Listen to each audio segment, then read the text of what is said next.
बेटा आज हम लेक्चर नंबर 2 देखने वाले हैं बाइनोमियल थ्योरम। बाइनोमियल थ्योरम क्या होता है, बाइनोमियल एक्सप्रेशन क्या होता है, उससे पहले हमने दो चीजें सीखी। एक तो फैक्टोरियल सीखा था और एक फॉर्मूला सीखा था जो परम्यूटेशन कॉम्बिनेशन में आया था, एनसीआर। आज हम सीखेंगे कि बाइनोमियल थ्योरम क्या होती है। उससे पहले हम 10th की बात कर रहे हैं। बेटा 10th में आपने कभी x प्लस वाई का होल स्क्वायर पढ़ा है? क्या होता है? X square plus y square plus 2x। क्या आपने कभी x प्लस वाई का होल क्यूब पढ़ा है? पढ़ा होगा। X cube plus y cube plus 3x square y plus 3x y square. क्या कभी तुमने x प्लस वाई का होल पावर 4 पढ़ा है? किसी किसी ने पढ़ा होगा। क्या आपने कभी x प्लस वाई की होल पावर 5 पढ़ी है? शायद किसी ने पढ़ा होगा। तो मैं आपको चैलेंज करता हूं कि आप में से किसी ने भी x प्लस वाई की होल पावर 50 तो नहीं पढ़ी होगी। क्या आप x प्लस वाई की होल पावर 50 खोल सकते हो? जैसे आप x प्लस वाई की होल स्क्वायर खोल सकते हो। इसी चैप्टर में हम ये देखेंगे कि कैसे x प्लस वाई की होल पावर 50 को अपन खोल सकते हैं, ओपन कर सकते हैं, एक्सपेंड कर सकते हैं। तो बेटा ये जो बाइनोमियल मैंने लिखा है ना, तो इसका मतलब क्या है? Two terms, the expansion, the expression of. मेरी बात समझ में आई? अगर मैं किसी भी दो टर्म्स का एक्सप्रेशन करूं, जैसे मैंने x प्लस वाई का होल स्क्वायर ओपन किया था ना, x प्लस वाई का होल स्क्वायर का एक्सपेंड किया था ना, ऐसे ही x प्लस वाई कितनी टर्म है?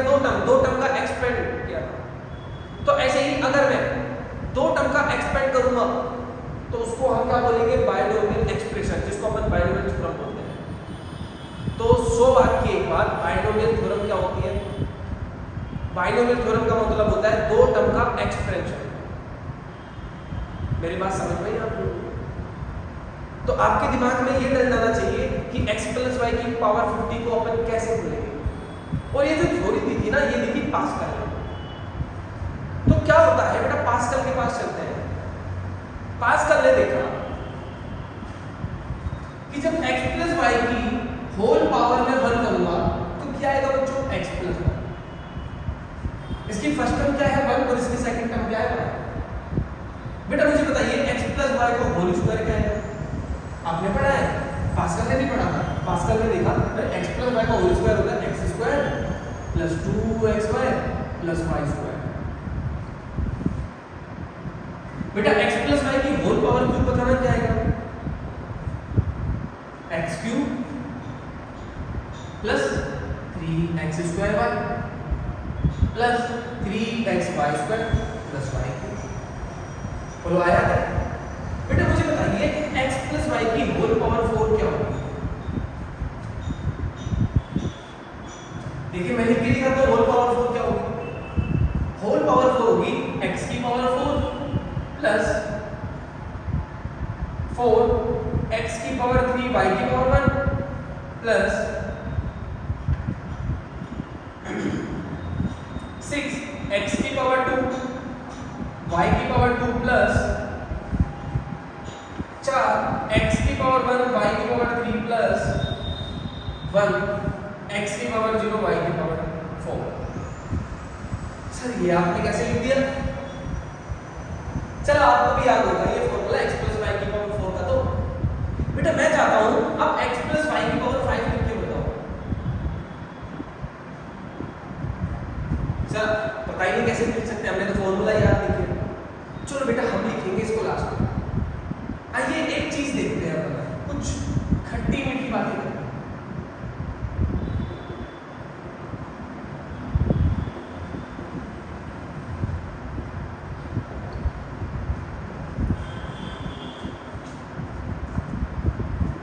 बेटा यहां पर पावर कितनी थी? 1।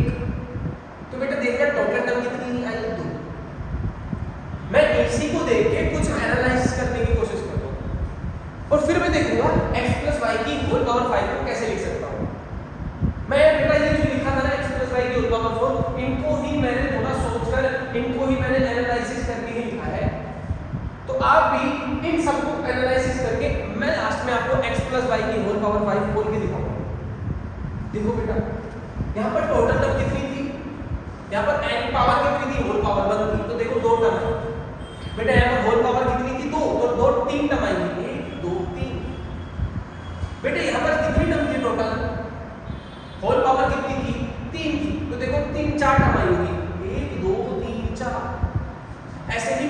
यहाँ पर होल पावर है 4, तो देखना 5 टर्म होगी, 1 2 3 4 5।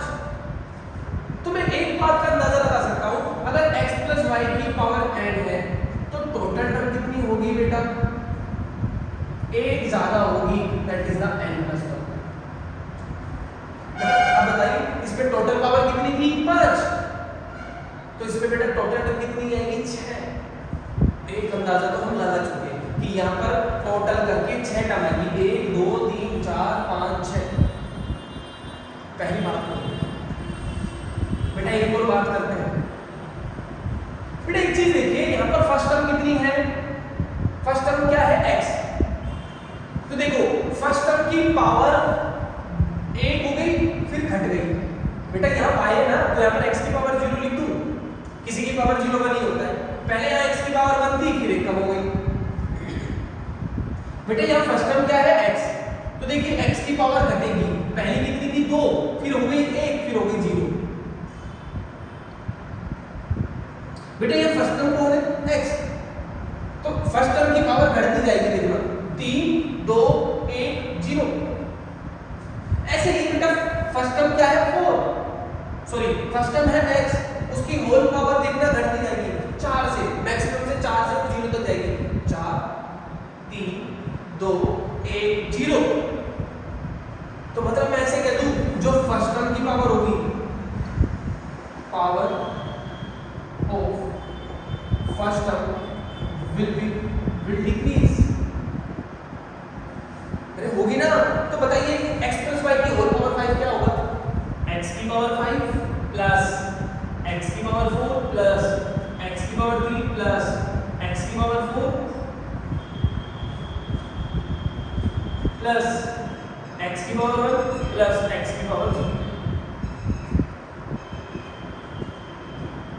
बोलो बच्चों आया ना, देखो टर्म देखो कितनी है, 5 थी टोटल, तो 6 टर्म हो गई, 1 2 3 4 5 6। अब बेटा सेकंड टर्म कौन है y, देखो y की पावर बढ़ रही है, सेकंड टर्म की पावर बढ़ेगी, पहले 0 थी अब 1 हो गई, पहले 0 थी फिर 1 हो गई फिर 2 हो गई। देखो सेकंड टर्म कौन है y की पावर बढ़ेगी, 0 1 2 3। देखिए फर्स्ट टर्म सेकंड टर्म कौन है y, सेकंड टर्म की पावर बढ़ती जा रही है, 1 2 3 4। ऐसे ही बेटा सेकंड टर्म कौन है 5 की पावर 0 से 5 तक जाएगी, देखना क्या लिख रहा हूं, y की पावर 0 y की पावर 1 y की पावर 2 y की पावर 3 y की पावर 4 और y की पावर 4। आई थिंक ये आपको समझ में आया, मतलब बेटा जो पावर ऑफ सेकंड टर्म है ना will increase,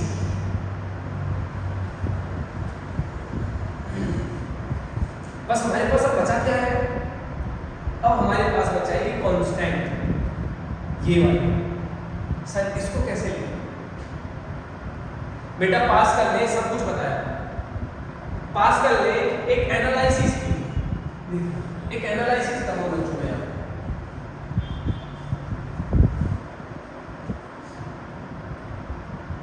बेटा फर्स्ट टर्म का बताना, फर्स्ट टर्म के इसका x का कोफिशिएंट क्या है 1, y का कोफिशिएंट क्या है 1।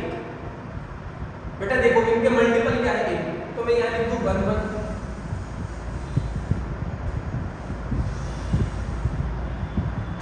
अच्छा बेटा एक चीज बताइए, इसके कोफिशिएंट लिखना, फर्स्ट टर्म का कोफिशिएंट है 1, सेकंड टर्म का कोफिशिएंट है 2 और थर्ड टर्म का कोफिशिएंट है 1। मैं कुछ भी नहीं कर रहा हूं, मैं केवल इनके कोफिशिएंट लिखते जा रहा हूं। मेरी बात समझ में आई आपको? देखो मैं यहां लिखता हूं इसको, ये हो गया x स्क्वायर प्लस में xy प्लस में y स्क्वायर। बोलो बच्चों आएगा, इसको लिखना है इधर x cube bx square y 3xy square plus 3y। इसको भी थोड़ा सा इधर लिख देता हूं मैं, x प्लस y।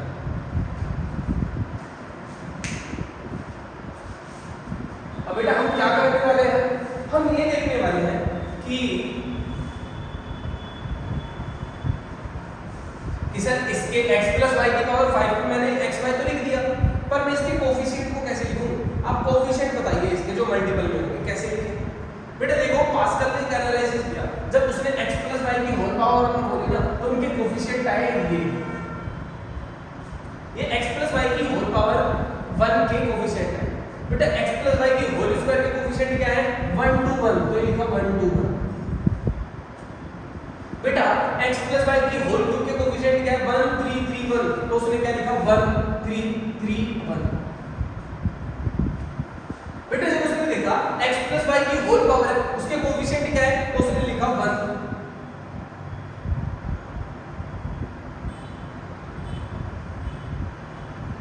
तो बेटा उसने क्या लिखा? 1 4 6 4 1, बोलो लिखा ना? बेटा एक चीज देखना, इसमें एक चीज तो समझ में आ रही है, अगर मैं इसका एनालिसिस करूं कि पहला भी बना है और लास्ट वाला भी बना है, तो ये भी बनाएगा और ये भी बनाएगा। बेटा देखना एक बार इन दोनों का सम करना तो 2 आया। बेटा इन दोनों का सम करना, देखो इसका भी बना इसका भी बना, इन दोनों का सम करना एक बार 3 आया, इन दोनों का सम करना 3 आया लास्ट में। बेटा मैं यहां पर लास्ट में 1, इन दोनों का सम करना 4, इन दोनों का सम करना 6, इन दोनों का सम करना 4। ऐसे ही बेटा यहाँ पर मैं 1 लिख देता हूँ, लास्ट में 1 लिख देता हूँ। बेटा इन दोनों का सम करना 5, इन दोनों का सम करना 10, इन दोनों का सम करना 10, इन दोनों का सम करना 5। तो बेटा ये x प्लस वाई की पावर होल 1 के कोफिशिएंट थे, ये x प्लस वाई की होल पावर 2 के कोफिशिएंट थे, ये x प्लस वाई की होल पावर 3 के कोफिशिएंट थे, ये x प्लस वाई की होल पावर 4 के कोफिशिएंट थे। तो ये बेटा किसके कोफिशिएंट हो जाएंगे? x प्लस वाई की होल पावर 5 के। तो यहाँ लिखो 1, फिर यहाँ लिखो 5, फिर यहाँ लिखो 10, फिर यहाँ लिखो 10, फिर यहाँ लिखो 5 और यहाँ लिखो, बोलो आया समझ में? That is the x plus y की होल पावर 5 की कोफिशिएंट है, और ये expansion of x plus y की होल पावर 5। अब मेरी बात समझ में आई आप लोगों को? आई होप कि आप लोगों को समझ में आया। बेटा ये देखो एक और चीज, ये ट्रायंगल बनाया देखना एक बार, that is the Pascal triangle. देखना बच्चों,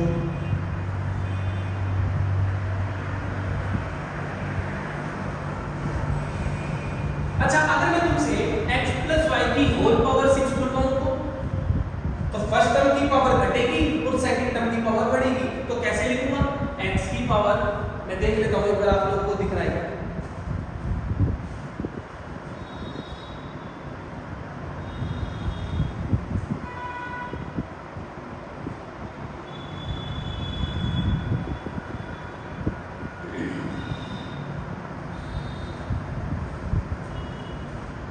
अच्छा मैं इसको मिटा रहा हूं बच्चों ना, इस वाले को।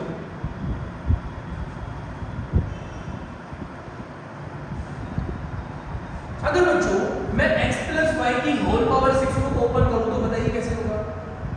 बेटा x प्लस वाई की होल पावर जब ओपन होगी तो फर्स्ट टर्म की पावर तो घटेगी। लिखिए 6 5 4 3 2 1 0। बेटा पावर कितनी है? 6, तो 7 टर्म आएगी, 1 2 3 4 5 6 7, और सेकंड टर्म की पावर बढ़ेगी 0 1 2 3 4 5 6। बोलो बात समझ में? बस बचे कौन? कोफिशिएंट। तो बेटा देखो फर्स्ट में 1, लास्ट में 1, इन दोनों का सम करना 6, इन दोनों का सम करना 15, इन दोनों का सम करना 20, इन दोनों का सम करना 15, इन दोनों का सम करना 6। तो फर्स्ट 6 15 20 15 6 1। बोलो बात समझ में? That is the x plus y की होल पावर 6 का आया एक्सपेंशन। लेकिन बेटा जैसे जैसे समय बीतता गया तो ये जो पास्कल ट्रायंगल है ना जो हमने बनाया, इसमें कुछ कमियां आने लगी। जैसे आज हम एक दूसरे में कमियां निकालते ना, उस समय भी कमियां निकालते थे लोग, तो वो कमियां जायज थी। आज बिगर बात को कमियां निकालते हैं, वो जाने देते हैं, हम वो अलग टॉपिक है। लेकिन बेटा एक चीज बताइए, अगर मुझे x प्लस वाई की होल पावर 6 का एक्सपेंशन खोलना है तो उससे पहले मुझे x प्लस वाई की होल पावर 5 के कोफिशिएंट्स पता होना चाहिए। अगर बेटा मैं तुमसे बोलूं कि सर x प्लस वाई की 20 के कोएफिशिएंट बोलो, इसका एक्सपेंशन बोलो। आप x y तो जानते ही हो, x की पावर घटेगी और y की पावर बढ़ेगी, पर इसके कोएफिशिएंट कैसे निकालोगे? और इसके कोएफिशिएंट आप तभी निकाल सकते हो जब आपको उसके ऊपर वाले के कोएफिशिएंट बताओ, मतलब x + y की होल पावर 19 की कोएफिशिएंट बताओ। और x + 19 की कोएफिशिएंट पता है तो आपको x + y की होल पावर 18 के कोएफिशिएंट पता होने चाहिए। क्योंकि देखो ना, अगर आपको ये किसके कोएफिशिएंट थे, x + y की होल पावर 6 के, ये तभी तो निकले जब आपको x + y की होल पावर 5 के कोएफिशिएंट पता थे। मतलब आपको अगर x + y की होल पावर 20 के कोएफिशिएंट पता करने हैं तो आपको x + y की होल पावर 19 के कोएफिशिएंट पता होने चाहिए। और उसके लिए इतना बड़ा आपको 1 से ही कौन सा ट्रायंगल बना के रखना पड़ेगा, पास्कल ट्रायंगल। अगर मैं तुमसे बोलता x + y की होल पावर 50 के बाइनोमियल इसका एक्सपेंशन करो, तो बेटा x + y की होल पावर 50 का एक्सपेंशन कैसे कर पाओगे? इसके कोएफिशिएंट कैसे निकालोगे? इसके कोएफिशिएंट निकालने के लिए आपको x + y की होल पावर 49 के कोएफिशिएंट पता होने चाहिए। जैसे यहाँ पता थे अभी इसके, जब तो नहीं निकाल पाया, तो उसके लिए हमें बहुत बड़ा पास्कल ट्रायंगल बनाना पड़ेगा। तो ये पॉसिबल है? ये पॉसिबल नहीं है। तो सर क्या हुआ बेटा, पास्कल ने फिर से ये बात अपने दिल पे ली और पास्कल एक नई चीज लेके आया, उसका सॉल्यूशन निकाल के लाया कि हमें ये ट्रायंगल ना बनाना पड़े। वहां पर आया एनसीआर का फॉर्मूला बेटा, उसके बारे में हम पढ़ेंगे। उससे पहले आपको ये समझ में आया? अच्छा, इसमें ये तो हमें समझ में आ गया। हमें एक दिक्कत आ रही है कि इनके कोएफिशिएंट के बारे में, कि सर आप पास्कल ट्रायंगल से कोएफिशिएंट कितने बना सकते हो? चलो 6 भी निकाल लेंगे, x + y की पावर 7 का भी निकाल लेंगे पास्कल ट्रायंगल बना के कोएफिशिएंट। पर सर हायर पावर आ गई तो उसके कोएफिशिएंट निकालने के लिए हमें पूरा पास्कल ट्रायंगल बनाना पड़ेगा, और वो पॉसिबल नहीं है। तो इसका सॉल्यूशन है पास्कल ने एनसीआर का फॉर्मूला लेके आया। अभी हम उसको थोड़ी देर के लिए इग्नोर करते हैं, अभी हम कुछ और एनालिसिस भी करते हैं। बेटा यहाँ पर देखना, इसका x का कोएफिशिएंट कितना था, होल पावर में 6, और y का पावर में कितना था, 0। बेटा इनकी पावर का सम, फर्स्ट टर्म और सेकंड टर्म की पावर का सम हमेशा होल पावर के बराबर आएगा। ये एक एनालिसिस जो रह रहा था वो मैं आपको खट्टी मीठी बातों में लिखवा देता हूँ। बेटा देखना, इसकी फर्स्ट टर्म कितनी है, फर्स्ट टर्म की होल पावर है 5, सेकंड टर्म की होल पावर है 1, तो दोनों का सम क्या आएगा, हमेशा 6। जितनी होल पावर होती है, तो मैं एक बार लिख दूं, the sum of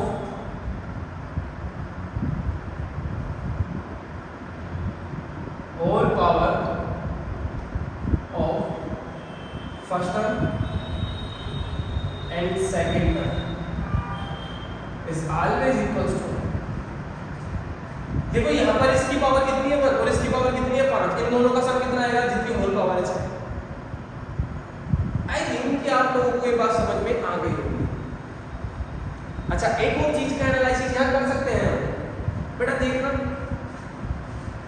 first term last term, first से सेकंड लास्ट से सेकंड, फर्स्ट से थर्ड लास्ट से थर्ड, इनके कोएफिशिएंट बराबर आ रहे हैं, देख रहे हो आप? That is the binomial coefficient, first term second term, first से सेकंड लास्ट से सेकंड टर्म, फर्स्ट से थर्ड लास्ट से थर्ड टर्म के बायनोमियल कोएफिशिएंट बराबर आ रहे हैं। फर्स्ट लास्ट से फर्स्ट, फर्स्ट से सेकंड लास्ट से सेकंड। मेरी बात समझ में आ गई? मेरी बात समझ में आ गई? इस बात को अपने दिमाग में रखना, जो बायनोमियल को बोलते हैं बायनोमियल कोएफिशिएंट, ये बायनोमियल कोएफिशिएंट बराबर होते हैं, जो शुरू का बायनोमियल कोएफिशिएंट होगा लास्ट में भी उसी का ही बायनोमियल कोएफिशिएंट बराबर होगा। फर्स्ट से सेकंड का जो बायनोमियल कोएफिशिएंट होगा लास्ट से सेकंड का बायनोमियल कोएफिशिएंट के बराबर होगा। आई थिंक कि आपको आज का लेक्चर समझ में आ गया होगा। इसके बारे में हम बात करेंगे आगे, और आपके दिमाग में ये रखना कि सर पास्कल ट्रायंगल में क्या कमियां थी। अगले लेक्चर में इसी कमी को दूर करके हम ये देखेंगे कि कैसे हम किसी भी x + y की किसी भी पावर का कोएफिशिएंट बायनोमियल कोएफिशिएंट निकाल सकते हैं, क्योंकि सबसे बड़ी दिक्कत वही है। मेरी बात समझ में आपको? तो गाइस आज के लिए इतना ही काफी है। Take care.